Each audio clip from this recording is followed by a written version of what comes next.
SIR শেষ মুহূর্তেই খুশির খবর, আর কারো নাম বাতিল হবে না। নতুন ফর্ম দিল নির্বাচন কমিশন, 5 জনের সাক্ষী দিলেই হবে, এমনটাই জানিয়ে দেওয়া হয়েছে নির্বাচন কমিশনের তরফ থেকে। তো বন্ধুরা, কোন ফর্মের কথা এখানে বলা হয়েছে? যদি আপনার নাম বাতিল হয়ে যায় বা আপনার যদি মনে হয়ে থাকে আপনি আনম্যাপ ভোটার রয়েছেন এবং আপনার যদি মনে হয়ে থাকে আপনি ফাইনাল লিস্ট থেকে বাতিল হতে পারেন, বা আপনি 2002 সালের ভোটার তালিকায় যদি আপনার নাম না উঠে থাকে, সেক্ষেত্রেও আপনার কোনো চিন্তার কারণ নেই।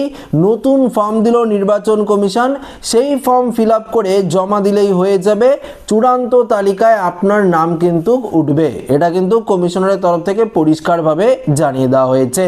তো বন্ধুরা, কোন ফর্মের কথা বলা হয়েছে, এই ফর্ম আপনারা কোথায় পাবেন, কিভাবে সংগ্রহ করবেন, এই ফর্মের মধ্যে কি কি রয়েছে, সমস্ত কিছু জানাবো আজকের এই ভিডিওতে। তো আশা রাখবো ভিডিওটিতে আপনারা প্রত্যেকেই প্রথম থেকে শেষ পর্যন্ত সঙ্গে থাকবেন এবং নতুন হয়ে থাকলে চ্যানেলটিকে সাবস্ক্রাইব করে পাশের দেওয়া বেল আইকনটিকে প্রেস করে অল নোটিফিকেশনটিকে বাজিয়ে দেবেন। তো বন্ধুরা, ভিডিওটি শুরু করার পূর্বে আপনাদেরকে একটি গুরুত্বপূর্ণ কথা জানিয়ে দিই।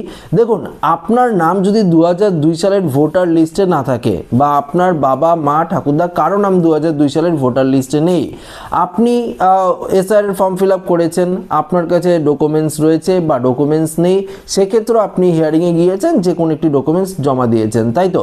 তো দেখুন, আপনার এক্ষেত্রেও কোনো চিন্তার কারণ হবে না, কেননা ইতিমধ্যে একটি নতুন ফর্ম নিয়ে এসেছে নির্বাচন কমিশন। সেই ফর্মটি ফিল আপ করে জমা দিলেই আপনার নাম চূড়ান্ত তালিকায় উঠবে।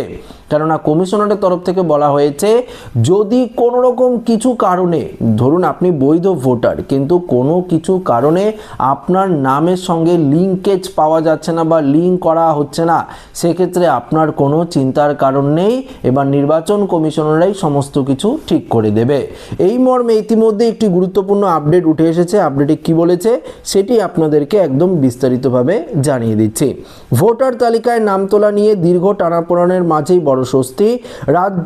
রাজ্যের যে বিশাল সংখ্যক ভোটারের তথ্যগত অমিল বা আনম্যাপড তকমা রয়েছে, তাদের জন্য শেষ সুযোগের দরজা খুলে দিল নির্বাচন কমিশন। আপনি বা আপনার পরিবারের কেউ যদি 2002 সালের ভোটার লিস্টে প্রমাণ দিতে না পেরে থাকেন, তবে এই যে আপডেটটি সেটি আপনার জন্য অত্যন্ত গুরুত্বপূর্ণ। কিভাবে মিলবে এই সুযোগ, অর্থাৎ এই যে সুবিধা আপনারা পাবেন সেটি কিভাবে? দেখুন, জানুন সহজ পদ্ধতিতে কমিশন সূত্রে খবর। এবার আর শুধু শুনানিতে নয়, সরাসরি ফিল্ড এনকোয়ারি হবে। কিভাবে কাজ করবে এই ফিল্ড এনকোয়ারি?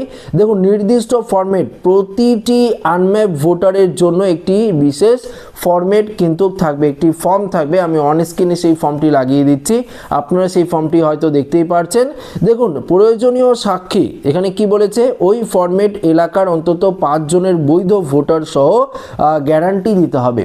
আপনি যে এখানকার বৈধ বাসিন্দার বা আপনি যেখানে বাস করছেন, আপনার 2002 সালের ভোটার লিস্টে নাম নেই, কিন্তু আপনি তো বৈধ নাগরিক, সে আপনার পাড়ার লোকজন তো জানে। তো এরকম 5 জন বৈধ ভোটারের সাক্ষী যদি দেয়, সেক্ষেত্রেই কিন্তু আপনার নাম ফাইনাল লিস্টে উঠবে। এটা কিন্তু পরিষ্কার বলেছে। এরপর বিএলও, সুপারভাইজার, ইআরও সমস্ত তথ্য যাচাই করে স্বাক্ষর করে দিলেই চূড়ান্ত তালিকায় নাম কিন্তু উঠে যাবে আপনার। এসআইআর ফাইনাল লিস্টে নতুন সময়সীমা সুপ্রিম কোর্টের নির্দেশের পর ভোটার তালিকা প্রকাশের সূচিতে বদল আনা হয়েছে। 14 ফেব্রুয়ারির পরিবর্তে 28 ফেব্রুয়ারি, সেটা আপনারা প্রত্যেকেই জানেন।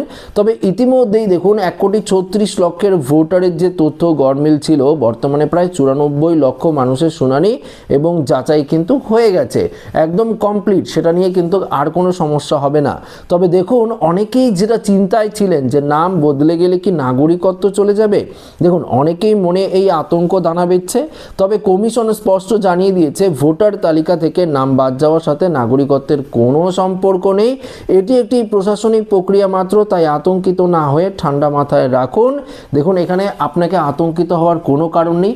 আপনি যদি ভোটার তালিকা থেকে বাদও পড়ে যান, আপনি হাজার চেষ্টা করার পরও আপনি আর নাম তুলতে পারলেন না, সেই বলে আপনার নাগরিকত্ব কেড়ে নেওয়া হবে, এটা কিন্তু একান্তই ভুল। এরকম কিন্তু কমিশনারের তরফ থেকে কোনো রকম কিছু বলা হয়নি। তো আপনারা অযথা আতঙ্কিত হবেন না। যে ফিল্ড এনকোয়ারি ফর্মটি রয়েছে সেটি আপনাদের ফিল আপ করতে হবে এবং আপনার এলাকার আপনি যেখানে বসবাস করেন চারপাশের এরকম 5 জন বৈধ ভোটার যদি সাক্ষী দিয়ে থাকে তাহলেই কিন্তু আপনার নাম চূড়ান্ত তালিকায় উঠে যাবে। আপনার যদি অন্য কোনো ডকুমেন্টসও না থাকে, আপনার যদি ধরুন ভোটার কার্ডই রয়েছে বা আধার কার্ডই রয়েছে, অন্য কোনো ডকুমেন্টস নেই, সেক্ষেত্রেও কিন্তু আপনার কোনো চিন্তার কারণ নেই। এটা কমিশনের তরফ থেকে কিন্তু পরিষ্কার জানিয়ে দেওয়া হয়েছে। তো আশা রাখবো এই আপডেটটি প্রত্যেকের ভালো লেগেছে। ভিডিওটি ভালো লাগলে লাইক করবেন, বন্ধুদের সাথে শেয়ার করবেন, নতুন হয়ে থাকলে চ্যানেলটিকে সাবস্ক্রাইব করে আমাদের সঙ্গে জুড়ে থাকবেন। ধন্যবাদ।